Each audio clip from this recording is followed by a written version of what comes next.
시편 118편은 6월절 만찬 전후에 노래로 부르며 기도했던 시편 113편부터 118편까지의 애굽 할례시 모음의 마지막 시입니다.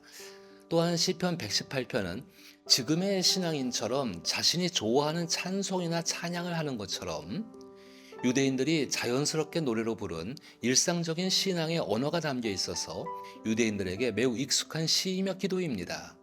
특히 시편 118편은 주 예수님과 사복음서와 사도행전 그리고 사도들의 서신서에서 가장 많이 인용되고 있습니다. 이것은 시편 118편은 하나님께 운명을 걸고 하나님의 선한 인격을 따라 하나님의 말씀과 약속을 이루는 일에 자신을 희생했던 사람들의 신앙은 주 예수께서 시작하신 믿음과 신약 성경에서 보여주는 신앙인들의 믿음이 같기 때문입니다. 이런 의미에서 저는 주 예수께서 최후의 만찬을 마치시고 감난산으로 가실 때 하나님을 찬미하셨던 찬미가, 혹은 바울과 실라가 안디옥 감옥에서 부당한 고통 속에서 불렀던 찬미가, 혹은 구약시대의 성경인 토라를 기억하며 하나님께 운명을 걸고 제대로 바르게 살아가려 하지만 악인과 대적에게 고통받는 이름 모를 의인이 불렀던 찬미와 기도가 시편 118편이라고 생각합니다. 시편 118편은 분명하게 함께 계시는 선한 인격의 하나님께서 이루셨고 장차 이루어질 일에 대한 감사를 요청합니다. 그것은 모든 부당함과 고통 속에서 하나님 한 분만으로 감사할 수 있는 희락의 삶을 살아가자는 선한 요청입니다. 이제 시편 118편을 통해 하나님께서 함께 계신 것으로 감사할 것이 무엇인지를 생각해 봅니다.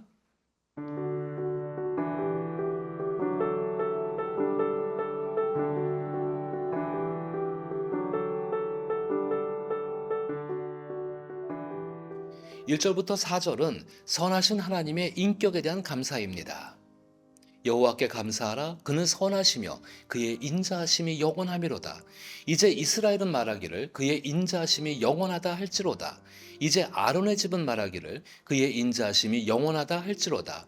이제 여호와를 경외하는 자는 말하기를 그의 인자하심이 영원하다 할지로다. 시인은 함께 계시는 하나님의 선한 인격, 즉 사랑을 성경을 통해 느끼고 있습니다. 그리고 하나님과 운명 공동체인 이스라엘, 아론의 집, 즉 성전과 하나님의 일을 담당하는 사람들, 그리고 4절에 여호와를 경외하는 자로 표현되는 이방인이라 할지라도 하나님께 자신의 운명을 건 모든 사람에게 하나님의 선하신 인격을 성경을 통해 느끼고 감사하라고 말합니다. 우리는 하나님의 인격, 즉 성품을 성경을 통해 알고 자신의 삶에서 경험할 수 있습니다. 그리고 성경을 통해 알게 되고 개인의 삶에서 경험을 통해 알게 된 선하신 하나님의 인격에 대한 감사는 하나님의 인격, 즉 성품을 더욱 신뢰하게 합니다. 그리고 5절부터 9절은 함께 계시는 하나님은 신뢰할 수 있는 분이기 때문에 감사하고 있습니다. 특히 6절과 7절에서 시인은 하나님은 나의 편이라고 말합니다. 여호와는 내 편이시라.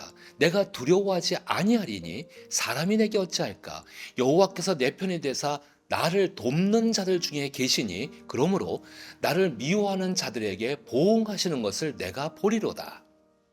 여기서 나의 편이라는 표현은 하나님이 나의 일부가 되었다는 의미가 아닙니다. 오히려 내가 하나님의 일부가 되었다는 것입니다. 종종 이 표현은 산모와 태아의 관계의 모습으로 설명합니다. 어머니의 뱃속에 있는 태아는 탯줄을 통해 어머니의 모든 것을 느끼고 공급받으며 생존합니다. 어머니는 태아의 완전한 보호처이며 본능적인 신뢰의 대상입니다. 어머니는 자신의 뱃속에 있는 태아의 현재와 미래를 위해 자기를 희생합니다. 태아가 받는 어머니의 사랑은 끊을 수 없는 무한 사랑입니다. 이처럼 자신이 하나님 편에 속해 있다는 것은 하나님의 끊을 수 없는 무한 사랑 속에 있다는 것입니다.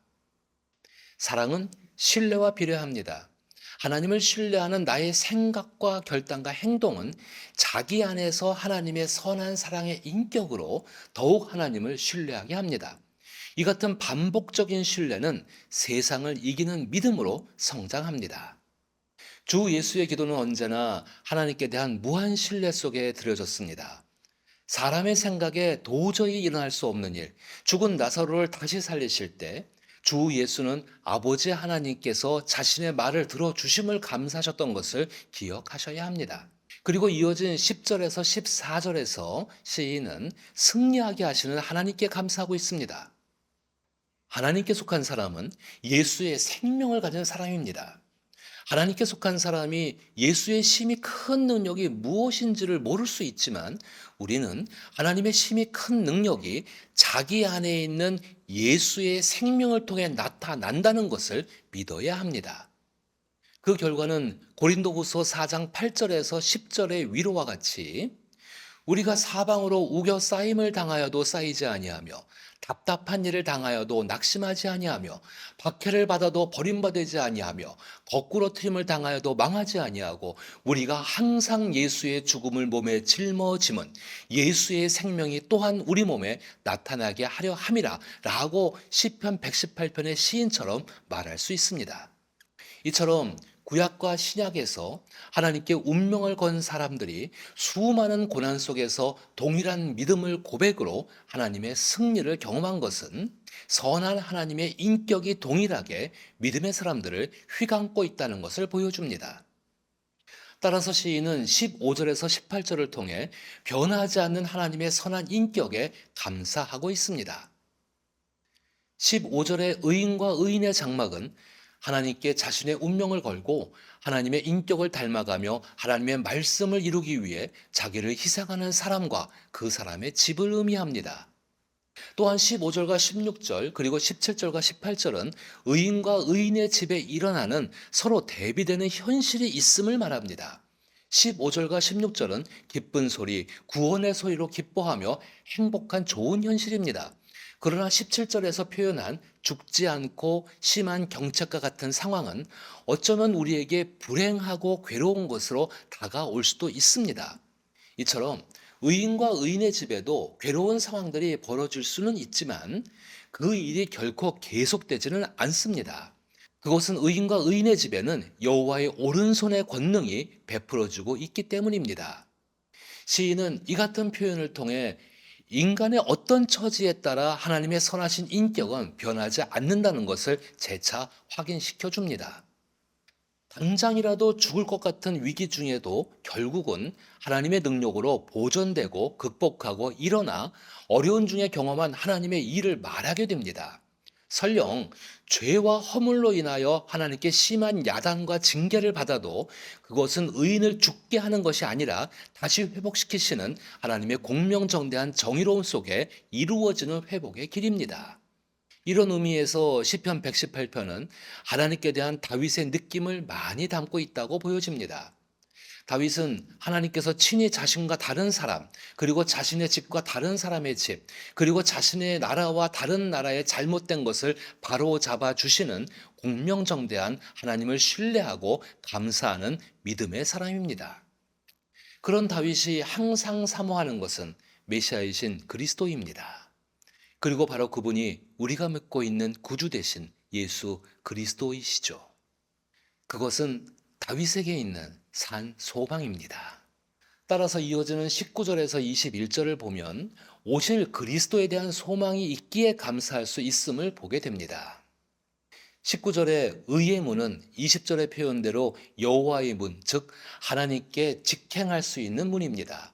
주 예수께서 요한복음 10장에서 자신을 양의 문으로 말씀하시며 내가 문이니 누구든지 나로 말미암아 들어가면 구원을 받고 또는 들어가며 나오며 꼴을 얻으리라.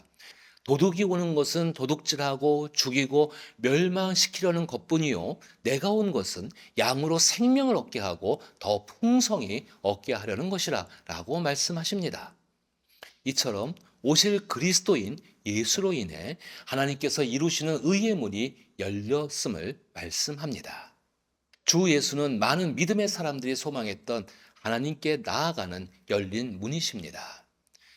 그 예수 그리스도는 살아있는 산 소망입니다.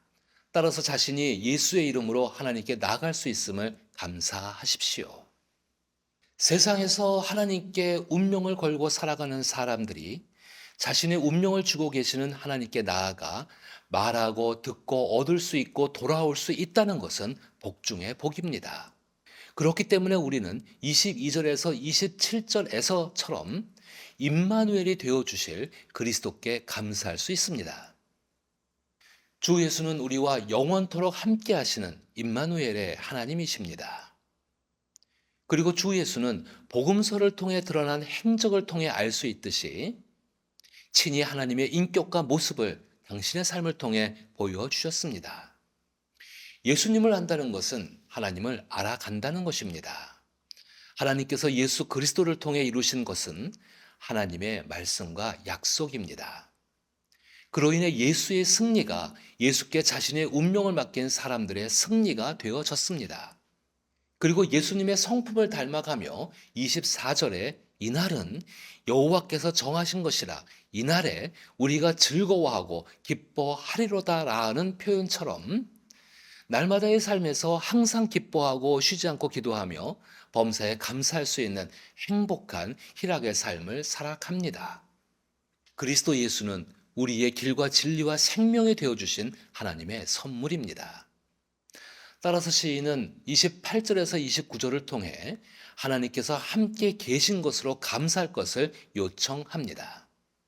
주는 나의 하나님이시라 내가 주께 감사하리이다. 주는 나의 하나님이시라 내가 주를 높이리이다. 여호와께 감사하라. 그는 선하시며 그의 인자하심이 영원함이로다.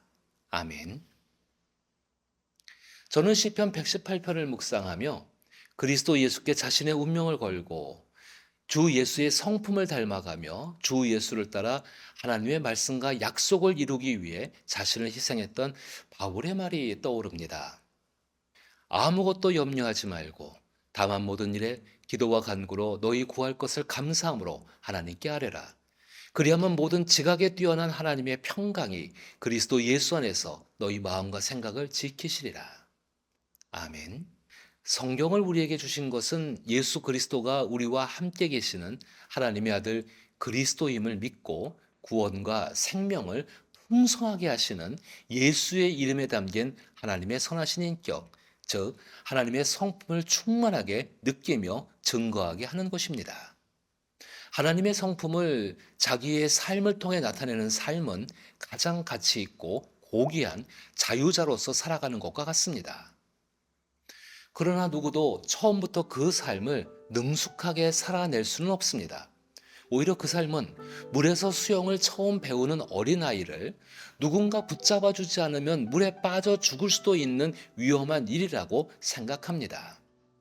그러나 아이를 붙잡아 주는 사람은 아이에게 물에 대한 두려움을 없애주고 물을 다스리는 수영의 방법을 익히게 하고 끊임없는 격려와 도움을 통해 그 아이가 배우고 익히도록 하여 결국 물에서 자유롭게 움직일 수 있도록 도움을 줍니다. 그렇게 세상 속에서 하나님의 성품을 자기의 삶을 통해 나타내며 살아갈 수 있도록 붙잡아 주시는 분이 세상을 만드신 하나님이십니다. 그리고 그 하나님은 영원토록 우리와 함께 계십니다. 이제 함께 계시는 하나님으로 인하여 감사함으로 시편 118편으로 기도하며 그리스도 예수 안에서 하나님께서 주시는 평강으로 충만할 수 있기를 나사렛 예수의 이름으로 축복합니다.